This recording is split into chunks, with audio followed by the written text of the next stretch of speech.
Bienvenidos a Cosas que nos pasan, el podcast en el cual hablamos todo aquello que nos sucede en la vida adulta. En otro episodio estuvimos charlando con Sabrina Sdil, en el cual, bueno, ella es viuda eh, y a modo de resiliencia empezó a escribir, a transformar el dolor en escritura.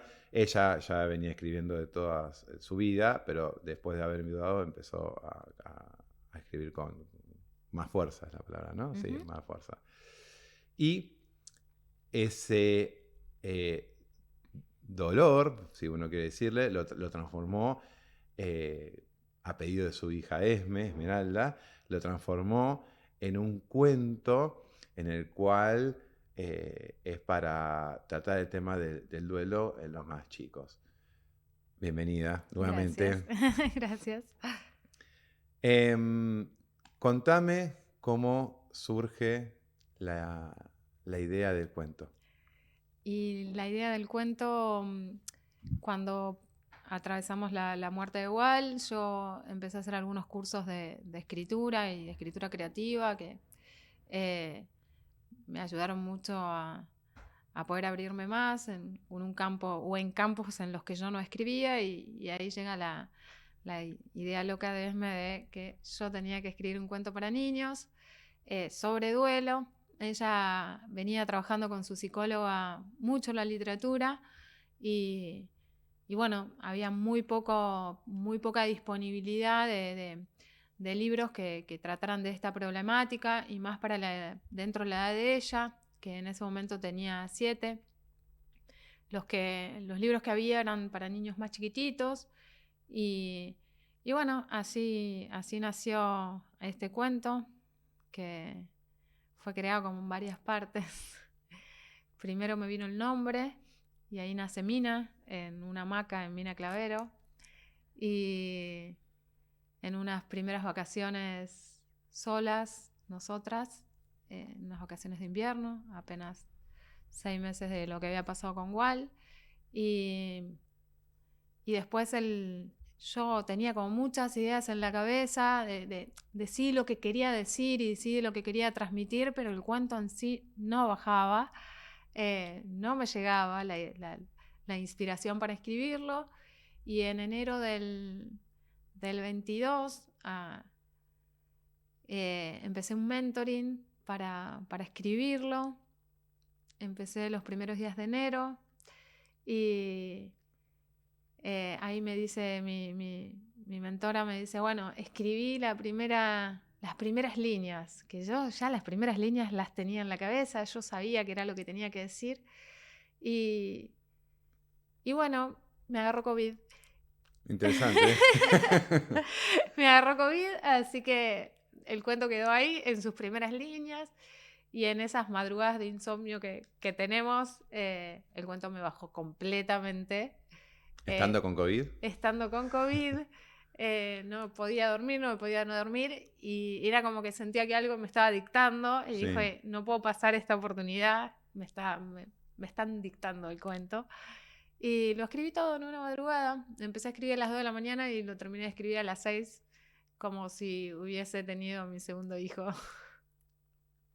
Qué lindo, qué lindo, qué lindo. Em, Hablando del tema del cuento, particularmente cuando vos me contaste del cuento, fue como me sorprendí porque, bueno, cuando mi hija Guille se le murió la mamá, con casi 3 años, empezamos la familia y el colegio a buscar libros o algo que pudiesen leérselos como cuento y no había nada. Vos hace un rato me dijiste que hay alguno que otro cuento, pero mi pregunta que te hice después, charlamos un ratito antes, es si hay una edad para empezar a contarle el cuento. El cuento, creo que cuando un adulto lo lea se va a dar cuenta que no solo es para niños, sino que también puede ser Para adultos muy, también. muy claro para adultos. Y yo siento que es la apertura para poder hablar. si bien es un cuento que tiene muchísimo texto, no es un libro álbum como se usa hoy un poco, que Sí. los libros álbum son poco texto y mucho dibujo. Este es al revés, tiene más texto y un dibujo que acompaña. Obviamente que es de escritura, es de escritura más larga, entonces ya el niño debe saber leer, pero si no sabe leer, mejor todavía, porque si hay ahí un adulto que lo pueda guiar y se lo pueda leer y lo pueda leer con otra pausa que les abra la posibilidad de la pregunta, sería buenísimo también. Yo lo planteé un poco así, ¿no? Con esto de sentémonos a leer y ver qué dispara y en ese qué dispara empecemos a hablar de eso, de lo que el cuento transita, que es una muerte, es el dolor, es la oscuridad, es la forma en que se puede atravesar. Así que nada, está bueno para eso. Y el mensaje, o sea, el mensaje que deja del tema del corazón, de que siempre van a estar Yo lo leí hace un ratito, porque la primera vez que nos conocemos, o sea, si bien íbamos hablando por las redes, la primera vez que nos encontramos en persona, y lo leí, obviamente terminé bastante emocionado, porque como te dije, o sea, solamente lo que pasamos por esto sabemos de qué se trata. O sea, cuán hondo puede calar un mensaje así, pero es un mensaje muy lindo. Obviamente tienen que verlo después en el libro. El libro viene con una base de una idea que está trabajada con psicólogas. Ujú. Cuando sucede la muerte de su papá con Esme, yo lo primero que le dije es a su psicóloga: decime qué le tengo que decir, por favor. No quiero utilizar lo que más fácil nos sale, es la estrellita, se fue al cielo y no sé qué. Y ella me dijo: decí la verdad. La verdad, siempre la verdad. No hay estrellas, no hay cielos, no. La muerte es una situación definitiva y a los chicos hay que decirles la verdad. Los chicos no pueden vivir con su idea en la cabeza de que si se suben a un avión se van a encontrar a su ser querido, no pueden vivir con una estrella siempre ahí y que por ahí en algún momento puede bajar la estrella. A los chicos hay que decirle la verdad, no hay que generarles falsas expectativas. La muerte es una situación que sucede y no tiene vuelta atrás. Entonces, esto de no se revierte tiene que ser siempre lo que basa a la charla que precede o antecede a la muerte. Me quedé pensando bastante en el tema del mensaje. Decís que no van a estar en una estrella. O sea, es verdad, uno cuando, bueno, particularmente a mí, Guille tenía 2 años para 3 y todo el mundo, viste, pregunta, ¿y cómo le contaste? Y la sentamos en el living de casa con la abuela y le dijimos que mamá ya no iba a estar más y que iba a estar a partir de ese momento en su corazón. Que es, bueno, ahí está el mensaje también, Claro, bueno, por eso. que en su corazón, obviamente, un chico de 2 años, 3, todavía no tiene ni idea de lo que es la vida. O sea, es ¿cómo le explicás que alguien no va a estar, que alguien no va a vivir más y no sabe lo que es vivir tampoco? Y Es que ahí parte. Nacemos y morimos. Creo que pasa por esto, como naturalizar sí, el suceso de el nacer y morir sí. como los dos extremos de la vida, que puede ser larga, puede ser más corta, pero es así. Es que es así, o sea, mucha gente, no sé si a vos te ha pasado, te preguntan cómo haces, cómo hiciste, eh, y es como siempre yo lo he dicho, hay que decirle la verdad. O sea, la realidad es que a Guille todavía no es que le cuesta explicar lo que es el cáncer, es bastante complicado, o sea, a un chico. Pero yo veo en Guille particularmente el tema de la naturalidad hoy en día con 5 años de cómo ella agarra y te dice y se presenta y dice, mi mamá se llama Betina, mi mamá se murió, no va a volver más y se murió de una enfermedad que se llama cáncer. Y lo tiene súper claro, que más desbarata más de un adulto. No, Cuando pero es que sí. lo desbarata más de un adulto, porque mismo el adulto no sabe qué decirle a una criatura de 4 o 5 años. He visto salidas maravillosas como una persona que le dijo, mi papá también se murió de cáncer, como viste, como diciendo, No, que nos pasa, que son situaciones que nos pasan a todas. Y no está mal, no, no, tampoco. por eso es como tratar el tema de la vida y, y de la muerte también. Bueno, en el episodio anterior hablamos del pésame o como la, bueno, primero hablamos de la viudez y también el tema del pésame, como la gente no sabe acercarse, no sabe qué decir y un montón de cosas porque no estamos educados para el tema de la muerte. Y es un poco la idea que vos venís a traer con el cuento, ¿no? Cuando pasó lo de su papá Esme, estaban en vacaciones, el colegio se acercó de determinada manera con un mensaje em, y, y después empecé yo a trabajar con el grupo de padres de cómo afrontar esto que venía con Esme, porque Esme viene con esto, esa es tu historia y, y yo no quiero que evite su historia, yo no quiero que bloquee que tuvo un papá y que su papá se llama Walter y que se murió, eh, pero que ella tiene un papá. Entonces no quiero que se la mire como la rara ni como la distinta, porque a veces sí nos pasa eso muchísimo, de que nos miran como los distintos.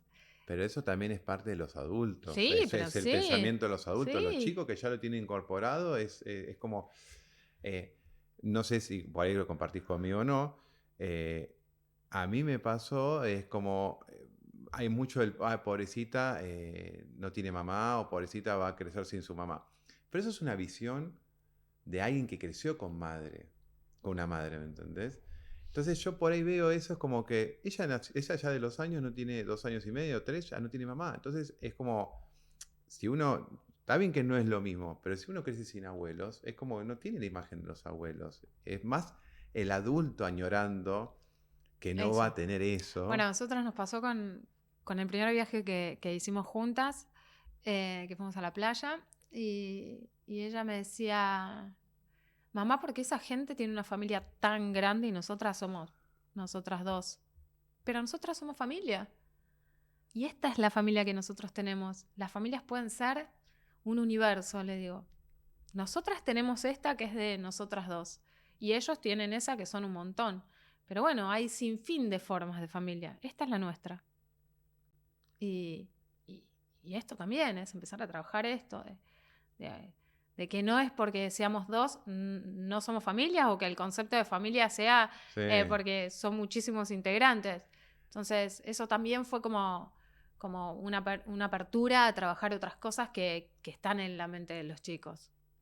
Y sí, y ahí viene, bueno, puede ser así como recién hablábamos de la pata renga, de que falta uno, pero también tenemos hoy en día eh, dos madres, tenemos dos padres, es como que se abrió un poco el abanico Sí, sí. Bueno, los chicos para... hoy ya vienen con otro chip en estas situaciones, pero bueno, cuando se enfrentan eh, con una cosa es decirlo y otra cosa es cuando lo ven en concreto, ¿no? Enfrentados en su realidad. Mi realidad Sí, es esta, soy con mamá, viajo con mamá eh, y nada, es terrible. O sea, cuando pasábamos migraciones, por ejemplo, que yo me mostraba los papeles y ella me agarraba la mano fuerte del costado, como mirándome diciendo, dale, decilo porque no hay otra. Y tener que decir, no, no.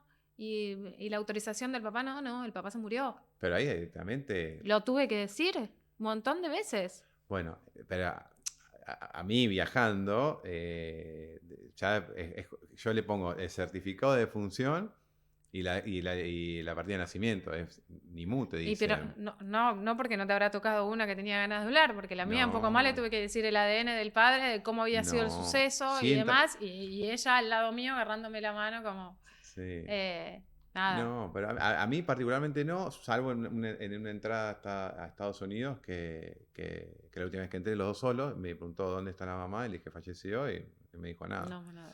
Pero es un poco, viste, y hablando también, nosotros somos argentinos, eh, pero también me ha pasado en otros países que me han preguntado, ¿y la mami dónde está? Viéndome a Guille y a mí, solos, viajando, el primer viaje juntos, solo, bajamos el avión y me venía la gente y me decía, ¿la mami dónde está? Y yo le decía, la mami murió. Sí, y después cuando le decís murió te empiezan a mirar como diciendo, Sí, ¿para qué pregunté? ¿Viste? Y se les y me desfigura la pasó a lo cara. largo de todo ese viaje, que todo el tiempo me veían solo con Guille y me decían con el cochecito, porque te la llevaban en cochecito. Me decía, ay, princesa, ¿dónde está su mamá? Y yo y la miraba y le decía, no preguntes más, tipo, como no pueden ver que pueda haber un papá solo con una nena o al revés. Ujú. O sea, no tiene por qué ser siempre mamá, papá. O sea, es lo que estamos acostumbrados.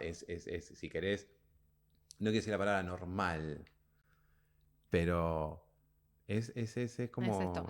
Y lo que me decías antes del cole, que veníamos esto trabajando como en esta idea de introducir la muerte. Que eso me pareció súper interesante. Cuando me lo dijiste fue tipo, yo estoy con vos atrás. Introducir la muerte y el duelo en las escuelas para que, para que estas cosas no sucedan, ¿no? Para que estas cosas a las que nos enfrentamos cotidianamente ya a ellos no le tengan que pasar, que podamos hablar de la muerte sin ser pintada como lo oscuro y como la parca y todas esas cosas que nos meten en la cabeza y que lo podamos hablar desde el lado más amoroso. Desde Celebrar la vida. Sí, siempre. Es eso, para mí es celebrar la vida, no la muerte. Obviamente, duele, bueno, el tema de que alguien no esté más, pero celebrar, ¿viste? Es decir, bueno, sacarle la connotación negativa a lo que es el tema de la muerte. Y que lo podamos hablar como algo natural y que no, no sea un tabú, porque yo no puedo creer que en esta altura, con las mentes tan abiertas como tenemos en un montón de aspectos, la muerte siga siendo un tabú. Sea Porque, el tema al que le corre todo el mundo, como esto que te decía recién, cuando le decís, no, pero mirá, la mamá se murió o el papá se murió, te empiezan a mirar con una cara como diciendo, ¿para qué pregunté? ¿Ahora qué sí, digo? como diría mi madre, tierra trágame. Sí, sin duda, como, ¿para qué pregunté? ¿Por qué me metí en esta? Eh, Encima yo la otra vez te comentaba esto de que yo trato de utilizar como un poco ese humor negro o esa ironía que me caracteriza y descontracturar un poco. Eh, yo siempre digo, porque al papá de Esme se le ocurrió cambiar de domicilio, entonces como que miran diciéndome como, no, sos terrible. Pero pasa un poco así, ¿no? Para tomarlo como algo natural, que obviamente que es doloroso y que se sufre y que todo, pero que se, se puede hablar o se debe hablar. Bueno, hablando así de humor negro, yo siempre con mis hermanos hacemos el chiste le decimos la widow card, o sea, la carta de viudo, que es como si fuese el ancho de espada en el mazo del truco. Es como sacás esa y te abre puertas. No voy a decir en qué situaciones la usé, pero sirve siempre. La carta de viudo es infalible. No está bueno. ¿Eh? Digo, no está bueno. Pero Pero bueno, bueno, también es eso, ¿viste? Bueno, es la que nos tocó y también, ¿viste? Es parte de la vida, es así. Y es súper, súper interesante todo este planteo que venís con el tema de introducir el tema de la muerte. Em, Hace poco Guille tuvo que hacer la presentación en el jardín ante sus dos amiguitos. Y yo obviamente, ya tengo cancha con la edición de video y le hice un re lindo video. Y ella dice, bueno, mi papá Ernesto y mi mamá Betina que se murió. Y después me comentaron de que justo alguien que se le había muerto la abuela, le servía eso, ¿viste? Porque a una manera el chico cómo se lo explicaban, ¿me entendés? O sea, que Guille ya naturalice, que diga no tengo mamá, también ayuda al resto. No, sí, sí, es así. En el cole de Meme no pasaron las mejores cosas, pero no lo trabajaron con la profundidad que el tema merecía, sin herramientas no se puede. ¿Querés herramientas? Tomá. Claro, yo creo que Fuiste ahí y le tiraste el libro arriba de la mesa. No, todavía no lo había escrito, lo había escrito, pero todavía no lo tenía. Pero creo que es como yo te decía antes, en la conversación anterior, te decía, cuando no tengo herramientas voy y las busco. Yo soy así. Creo que los docentes deben tener herramientas. Que las emociones están para ser trabajadas. Y la muerte trae un montón de emociones. Un abanico de emociones trae, un huracán de emociones. Y hay que estar capacitado para trabajarlo. Yo creo que es un deber de los docentes hoy capacitarse para que los chicos puedan crecer validando la generalidad de emociones que tenemos y no ocultarlas. Yo siento, voy a ir con esa bandera siempre, que nada, que es mejor hablar que no decir, ¿no?